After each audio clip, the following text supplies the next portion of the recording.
आज हम Bill Gates की जो कोटेशंस हैं उसकी डेप्थ में चलेंगे और उनकी थॉट प्रोसेस को समझने की कोशिश करेंगे. In fact, he is not just one of the richest person in the world. He is also one of the biggest philanthropist in the world.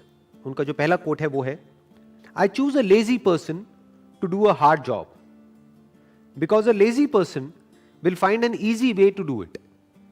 अब इस कोटेशन को समझने से पहले हमको एक बात समझनी होगी कि किस स्टैंड पॉइंट से कहा जा रहा है.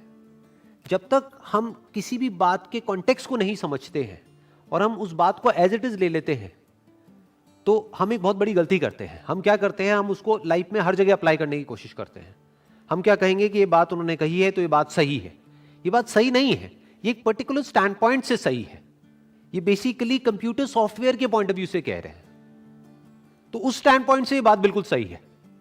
लेकिन अगर इस बात को किसी और फील्ड में अप्लाई किया जाएगा तो ये बात गलत है.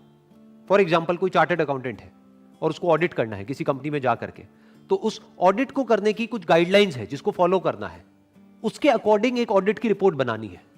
लेकिन अगर वो आदमी आलसी हुआ तो वो ढंग से ऑडिट ही नहीं करेगा, तो जो फाइनेंशियल्स में गलतियां हैं उसको वो पकड़ ही नहीं पाएगा. तो ये जो बात कही जा रही है, ये कही जा रही है कंप्यूटर सॉफ्टवेयर के पॉइंट ऑफ व्यू से. फॉर एग्जाम्पल, एक तरह की एक सर्च क्वेरी है जिसके ऊपर काम किया जा रहा है. तो सर्च क्वेरी को एग्जीक्यूट करने के लिए अगर वो एक कॉम्प्लिकेटेड सर्च क्वेरी है तो हो सकता है कोई बंदा है उसने 1000 लाइन का कोड लिखा है. लेकिन अगर कोई आलसी आदमी होगा तो वो क्या कहेगा कि यार क्या 1000 लाइन का कोड लिखना, उसी को वो हो सकता है 10 लाइन में लिख दे. तो जितना शॉर्ट कोड होता है, जितना सिंपल होता है, उतना बेटर होता है. तो सॉफ्टवेयर के पॉइंट ऑफ व्यू से ये बात बिल्कुल सही है. आईटी फील्ड के पॉइंट ऑफ व्यू से ये बात बिल्कुल सही है.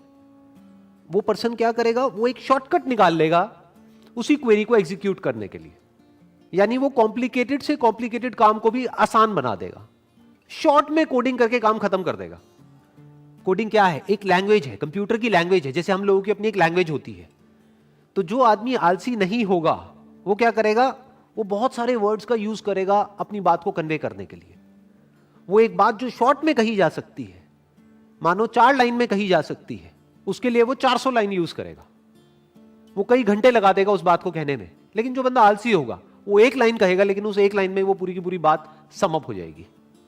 बिल्कुल इसी तरह से कंप्यूटर की जो लैंग्वेज है, जिसको सॉफ्टवेयर बोलते हैं, जिसको कोडिंग बोलते हैं, उसमें ये बात 100% ठीक है. उसमें बात बिल्कुल परफेक्टली फिट होती है. तो कुछ फील्ड्स में ये बात फिट होती है, कुछ में नहीं होती है. इनफैक्ट दुनिया की हर बात ऐसी ही होती है.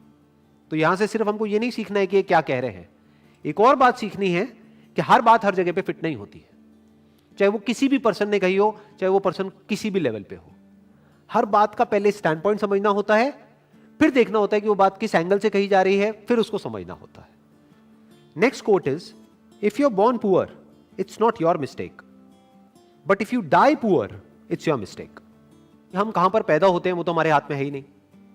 जब हमारे हाथ में नहीं है तो इसमें हमारी कोई गलती भी नहीं है. But if you die poor it's your mistake, कि अगर हम गरीब मरते हैं तो वो हमारी गलती है. गलती क्या है इसके अंदर, आराम से समझते हैं, थोड़ा सा डीपली समझने की कोशिश करते हैं कि इट्स योर मिस्टेक, बट इसमें गलती क्या है. हो सकता है वो एक गरीब घर में पैदा हुआ और पूरी जिंदगी उसने बहुत मेहनत करी, लेकिन उसके बाद भी एंड तक वो गरीब ही रहा. तो इसमें उसने गलती क्या करी? उसने तो बहुत मेहनत करी, बहुत हार्ड वर्क किया, उसने कोशिश करी, फिर भी वो गरीब ही रहा. तो इसमें गलती क्या थी? उसने सीखने की कोशिश नहीं करी उन लोगों से जो ऑलरेडी अमीर थे या अमीर है कि अमीर कैसे होते हैं. बस ये गलती करी और कोई गलती नहीं करी. इंसान के पास में एक पावर है जो जानवरों के पास में नहीं है. वो पावर क्या है? The power of thought, the power of thinking, the power of learning. कि इंसान सीख सकता है. किससे सीख सकता है? दूसरों से सीख सकता है. दूसरों की गलतियों से भी सीख सकता है और दूसरों ने जो सही किया उससे भी सीख सकता है. तो अगर इंसान ये ही ना करे, वो सिर्फ इतना सा ना करे, यानी कि वो सीखे नहीं और खुद ही पूरी जिंदगी सिर्फ मेहनत करता रहे, ये उसकी गलती है. क्योंकि किसी भी काम को करने के 2 तरीके होते हैं. एक ये कि आप खुद गलतियां करो और उससे सीखो, जिसको आप हार्डवर्क कह सकते हो. दूसरा कि दूसरे जो गलतियां कर चुके हैं उससे आप पहले ही सीख जाओ और वो गलतियां ना करो, और जो उन्होंने सही किया वो करो. तो इसको स्मार्ट वर्क कहते हैं. अब क्यों नहीं सीखते हैं लोग? कभी सोचा है, कभी समझने की कोशिश करी है लोग ये क्यों नहीं सीखते कि अमीर कैसे होते हैं? नंबर 1, कहीं पर भी ये सिखाया नहीं जाता है. अगर कोई गरीब घर में पैदा हुआ है तो उसको यह नहीं सिखाया जाएगा कि अमीर कैसे होते हैं, उसको यह सिखाया जाएगा कि गरीबी में जीते कैसे हैं, गरीबी में एडजस्ट कैसे करते हैं, गरीबी में गुजारा कैसे करते हैं। और उसको जितने भी डायलॉग सुनने को मिलेंगे सुबह से रात तक, वो सारे ऐसे ही होंगे जो इसी बात को और पक्का करते चले जाएंगे और रीइंफोर्स करते चले जाएंगे कि जितनी चादर है उतने ही पैर फैलाओ। मतलब क्या कि अगर आप गरीब हो तो गरीबी में ही गुजारा करना सीखो, अपनी चादर को बड़ा मत करो, हवा में मत उड़ो, अपने पैर हमेशा जमीन पर रखो, बड़े बड़े सपने मत देखो। कोई भी आदमी अमीर या गरीब बाद में होता है बाहर की दुनिया में, पहले वो अंदर अमीर या गरीब होता है। इनफैक्ट किसी का भी आप एग्जाम्पल उठा करके देख लो जो बिल्कुल ही एक नीचे के लेवल से उठ करके पता नहीं कहां किस लेवल पे गया है। फॉर एग्जाम्पल धीरू भाई अंबानी, उनकी अगर आप स्टार्टिंग देखोगे तो बहुत ही एक छोटे लेवल से उन्होंने अपने करियर की शुरुआत करी थी, लेकिन उसको पता नहीं कहां का कहां ले गए। वो बाद में अमीर हुए, लेकिन पहले ही अपनी सोच के लेवल पे वो अमीर थे। यानी पहले वो सोच के लेवल पर अमीर हुए, बाद में बाहर अमीर हुए। ऐसा ही सबके साथ होता है, पहले हम अंदर से अमीर होते हैं, बाद में बाहर अमीर होते हैं। अब अंदर से अमीर कैसे होते हैं और अंदर से गरीब कैसे होते हैं? अगर अंदर ऐसे थॉट्स हमारे माइंड में जाएंगे जिसको हम एक्सेप्ट कर लेंगे, जो थॉट्स हमको आगे नहीं बढ़ने देते हैं, तो वो हमको गरीबी की तरफ ले जाएंगे। और कुछ ऐसे थॉट्स होते हैं जहां से आपका दिमाग खुलता है और आप कहते हो कि अच्छा ये पॉसिबल है कि ये आदमी मेरे से भी एक नीचे वाले लेवल से उठ करके इस लेवल पे पहुंच गया, इसका मतलब इसके लिए पॉसिबल है तो मेरे लिए भी पॉसिबल है। तो ये थॉट्स आपको अमीरी की तरफ ले जाते हैं at the level of your thought. अब पहले आदमी यहां अमीर होता है, बाद में बाहर अमीर होता है। बिल्कुल इसी तरह से जैसे पहले यहां गरीब होता है, बाद में बाहर गरीब होता है। तो ये गलती करी उस इंसान ने, उसको सीखना चाहिए था, उसको कुछ बुक्स पढ़नी चाहिए थी। फॉर एग्जाम्पल एक बुक है think and grow rich by Napoleon Hill. ये बुक कैसे लिखी गई थी? आज से बहुत साल पहले लिखी गई थी। जो ऑथर है वो गए और जा करके मिले ऐसे बहुत सारे लोगों से जिन्होंने कुछ एक्स्ट्राऑर्डिनरी लाइफ में अचीव किया है, और उन सब के अंदर कुछ कॉमन ट्रेट्स को नोटिस किया, कुछ ऐसी बातें नोट करी जो हर उस इंसान में थी जो गरीब से अमीर हुआ, और वो सब जो सीखा उसको उस बुक में उतार दिया। कई साल लगे उनको ये रिसर्च करने में और ये बुक को लिखने में, और कुछ घंटे लगने थे ये बुक पढ़ने के लिए, लेकिन 99% लोग नहीं पढ़ते। ये गलती उन्होंने करी, ये जो बुक नहीं पढ़ी ये गलती करी, क्योंकि वो खुद जा करके नहीं मिल सकते उन लोगों से जिन्होंने कुछ एक्स्ट्राऑर्डिनरी अचीव किया है, क्योंकि उनके घर के अंदर भी नहीं घुसने दिया जाएगा उन लोगों को, क्योंकि अभी उन्होंने कुछ अचीव नहीं किया है। ये बात सच है, लेकिन उनकी बुक तो पढ़ सकते हैं। सोचो, उस बुक से तो सीख सकते हैं। डायरेक्टली उन लोगों से नहीं मिल सकते जो दुनिया के सबसे अमीर लोग हैं, बट इनडायरेक्टली इस बुक के थ्रू तो मिल सकते हैं, उनकी थिंकिंग को समझ सकते हैं। सिर्फ यही नहीं कि एक आदमी की थिंकिंग कैसी है, ये कि ऐसे बहुत सारे लोगों की थिंकिंग में क्या कॉमन है वही तो समझना जरूरी है ना। एक्सेप्शंस को समझना जरूरी नहीं है। एक्सेप्शंस को समझने का मतलब क्या कि किसी आदमी की लॉटरी लग गई और वो अमीर हो गया, उसकी बात नहीं करी जा रही इस बुक में। क्या बात करी जा रही है? बिल्कुल ही एक नीचे के लेवल से शुरू किया और पता नहीं कहां पहुंच गए, ये कहा जा रहा है उस बुक में। ऐसी और भी बहुत सारी बुक्स हैं जो लिखी जा चुकी है। अगर कोई आदमी इन सारी बुक्स को पढ़े तो एक बात तो पक्की है, ये पक्का नहीं है कि वो अमीर होगा या नहीं होगा, एक बात तो पक्की है कि उसकी थिंकिंग चेंज होगी। इसमें तो कोई डाउट ही नहीं है ना। अंदर से उसकी थॉट प्रोसेस चेंज हो जाएगी, and you can say that half of the job is done once the thought process is changed. आधा काम हो गया, अब बाकी आधा काम उसको खुद करना है। यानी सिर्फ थिंकिंग से भी तो कुछ नहीं होता है ना। ये बुक को पढ़ लिया, ठीक है, थिंकिंग के लेवल पे वो पता नहीं क्या बन गया, बट प्रैक्टिकली तो एक्शंस लेने ही पड़ेंगे ना। प्रैक्टिकली रिस्क लेना पड़ेगा, प्रैक्टिकली बहुत कुछ करना पड़ेगा, वो तो उसी को करना है। बट दोनों का अपना रोल है, बिना एक के दूसरा नहीं हो सकता। नॉलेज तभी काम की है जब उसको एक्शन में लाया जाए। तो सीखा तो सही, लेकिन उसको प्रैक्टिकली लाइफ में अप्लाई नहीं किया, ये दूसरी गलती। तीसरी गलती, अप्लाई भी किया, यानी जो सीखा उसको प्रैक्टिकली अप्लाई भी किया, लेकिन जब अप्लाई किया तो नहीं सीखा कि अप्लाई कैसे करते हैं।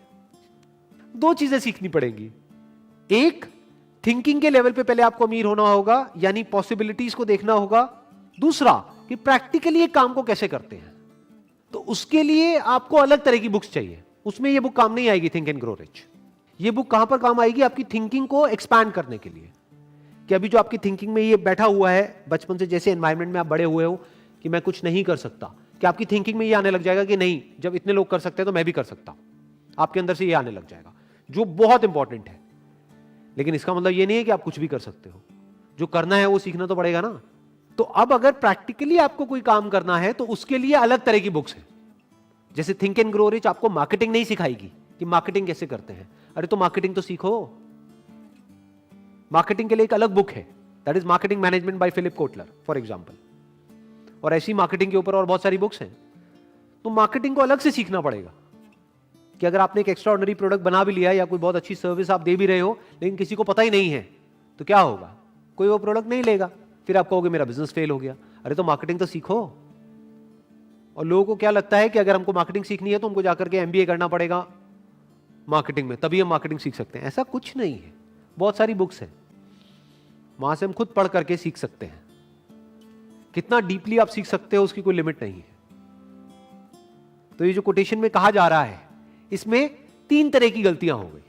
पहली गलती कि सीखना ही नहीं, दूसरी गलती कि सीखना लेकिन कभी भी एक्शन नहीं लेना, तीसरी गलती एक्शन तो लेना लेकिन वो एक्शन गलत डायरेक्शन में है, बिना सीखे एक्शन लेना, या जिस फील्ड में आप एक्शन ले रहे हो उस फील्ड को बारीकी से ना समझना, ये गलती हो गई। Next quote is, as we look ahead into the next century, leaders will be those who empower others. क्यों कहा जा रहा है ये? बिकॉज अब हम इंफॉर्मेशन एज में एंटर कर चुके हैं। Information age is all about empowering others in one way और द अदर। ध्यान से देख लो, जो भी मार्केट लीडर्स हैं आज की डेट में वर्ल्ड वाइड, वो क्या कर रहे हैं? वो दूसरों को एम्पावर कर रहे हैं। What is Google doing? Google is empowering you. हम जो चाहे, जब चाहे, जहां चाहे वहां पर वो सर्च कर सकते हैं। तो गूगल ने क्या किया? हमको एम्पावर कर दिया कि हम किसी भी इंफॉर्मेशन को कहीं भी बैठे बैठे कभी भी एक्सेस कर सकते हैं। ये मोबाइल फोन क्या कर रहा है, स्मार्टफोन क्या कर रहा है? हमको एम्पावर कर रहा है। सोशल मीडिया क्या कर रहा है? हमको एम्पावर कर रहा है कि हम ऑनलाइन सबसे कनेक्ट कर सकते हैं, पूरी दुनिया से कनेक्ट कर सकते हैं। सोशल मीडिया ने क्या किया है? हर एक के हाथ में पावर दे दी है। कोई भी अब बैठे बैठे कहीं से भी मोबाइल में कुछ भी रिकॉर्ड करके अपनी बात को कह सकता है पूरी दुनिया से। तो एक वे में क्या किया सोशल मीडिया ने? एम्पावर कर दिया हर इंडिविजुअल को, सिर्फ कुछ इंडिविजुअल्स को नहीं। आज से 100 साल पीछे अगर हम चले जाएं तो लीडर का मतलब क्या था? जिसके पास में पावर हो, और सिर्फ कुछ लोगों के हाथ में वो पावर थी, बाकी लोग पावरलेस थे। आज हर एक के हाथ में पावर है, हर एक के हाथ में मोबाइल फोन है, तो कोई भी अपनी बात कह सकता है। और अगर उस बात में दम है तो वो बात पूरी दुनिया तक पहुंच सकती है, और पहुंच ही रही है बहुत लोगों की बातें। तो हुआ क्या है? एक इंडिविजुअल एम्पावर्ड हो गया है। आज सिर्फ कुछ सिलेक्टेड लोग नहीं जिनके हाथ में पावर हो, हर एक के हाथ में पावर है। तो इस इंफॉर्मेशन एज में क्या किया जा रहा है? एम्पावर किया जा रहा है लोगों को। पहले के टाइम में क्या होता था कि ये कंपनी है, अब आप अपने आप को बदलो अगर आपको उसके प्रोडक्ट को यूज करना है तो। ये थी इंडस्ट्रियल एज कि ये हमने गाड़ी बना दी, अगर आप इस गाड़ी को चलाना चाहते हो तो अपने आप को चेंज करो इस गाड़ी के अकॉर्डिंग। वो गाड़ी को उस पर्सन के अकॉर्डिंग चेंज नहीं करेंगे। बट फ्यूचर क्या है? सब कुछ आपके हिसाब से होगा, एक इंडिविजुअल के हिसाब से होगा। Now individual is at the centre, और उस इंडिविजुअल के हिसाब से सब कुछ कस्टमाइज किया जा रहा है। इसको इंफॉर्मेशन एज बोलते हैं। ध्यान से समझो, हम गूगल के अकॉर्डिंग नहीं चल रहे हैं, गूगल हमारे अकॉर्डिंग चल रहा है। जो हमें चाहिए गूगल वो दे रहा है, और किसे चाहिए? हर इंसान को अलग अलग चाहिए, तो हर इंसान को अलग अलग चीजें दे रहा है गूगल, चाहे वो गूगल हो, चाहे फेसबुक हो, चाहे कोई भी हो। It's all about empowering an individual, a person. यानी अब जो अगले 100 साल होंगे उसमें सबसे बड़ा चैलेंज क्या होगा कि मेरा जो प्रोडक्ट है जो मास कंजम्पशन के लिए है, क्या मैं उसको कस्टमाइज कर सकता हूं इंडिविजुअल्स के अकॉर्डिंग या रीजन्स के अकॉर्डिंग? ये अब आने वाला टाइम है। Amazon जो इतना सक्सेसफुल हुआ, क्यों हुआ? उसके पीछे रीजन क्या है? और सिर्फ इंडिया में नहीं, पूरे वर्ल्ड में क्यों हुआ? उसने यही किया जिसकी अभी मैं बात कर रहा हूं। उसने कस्टमर से पूछा आपको क्या चाहिए? कस्टमर ने कहा मुझे तो सेम डे डिलीवरी चाहिए। अब अगर Amazon चाहता तो ये भी बोल सकता था कि सेम डे तो पॉसिबल ही नहीं है, 1-2 लोग होते तो मैं डिलीवर कर देता। ये तो लाखों करोड़ों लोग हैं, करोड़ों लोगों को मैं सेम डे डिलीवरी कैसे कर सकता हूं? बट Amazon ने खुद को पूरी तरह से बदल दिया, अपने डिस्ट्रीब्यूशन सिस्टम को पूरी तरीके से बदल दिया, बेस्ड अपॉन कि इंडिविजुअल्स को क्या चाहिए, कस्टमर को क्या चाहिए। कस्टमर ने कहा सेम डे डिलीवरी, उसने कहा लो जी सेम डे डिलीवरी। अगर दूसरे वे में देखा जाए तो उसने क्या किया, उसने एम्पावर कर दिया कस्टमर्स को। तो फ्यूचर में क्या होगा, technology is going to be more and more personal. Future में सब कुछ पर्सनलाइज्ड होगा। आपको क्या चाहिए आप बताओ, वो आपको मिलेगा। सिर्फ सर्विसेज में नहीं, सिर्फ इंफॉर्मेशन में नहीं, यहां तक कि प्रोडक्ट्स में भी सब कुछ कस्टमाइज हो जाएगा फ्यूचर में। जैसे फॉर एग्जांपल आप गाड़ी खरीदने जाते हो तो आज क्या होता है, आज उसकी एक कैटलॉग होती है जिसमें कुछ कलर के ऑप्शंस होते हैं कि ये 10 कलर के ऑप्शंस है, आप बताओ आपको इसमें से कौन सा चाहिए। ये आज हो रहा है, लेकिन आने वाले 100 साल बाद ऐसा नहीं होगा। 100 साल बाद क्या होगा, या 50 साल बाद भी क्या होगा, आपसे पूछा जाएगा बताओ आपको क्या चाहिए। ये लाखों ऑप्शंस है कलर्स के, आप चूज कर लो ऑनलाइन, अपना एक कलर बना लो और वो कलर की गाड़ी आपको मिलेगी। मतलब कि आपकी गाड़ी ऐसी होगी जो और किसी की नहीं होगी। यही तो सारा खेल है, और है क्या। आपकी गाड़ी मतलब क्या, सिर्फ आपकी गाड़ी नहीं, आपकी identity. It's not your car, it's you. जैसे आपके हाथ में टैटू है, वैसे ही आपकी एक गाड़ी है। वो गाड़ी किसको रिप्रेजेंट कर रही है, आपको रिप्रेजेंट कर रही है। तो जब आपको रिप्रेजेंट कर रही है तो वो कलर क्यों नहीं जो आपको चाहिए। तो अगर इस तरह से कोई कंपनी सोचने लग जाए तो उसको मार्केट लीडर बनने में कितनी देर लगेगी, सोचो। तो आने वाले 100 साल बाद ऐसे ही होंगे मार्केट लीडर्स, जो इस तरह से सोच रहे होंगे जिस तरह से अभी हम सोच रहे हैं।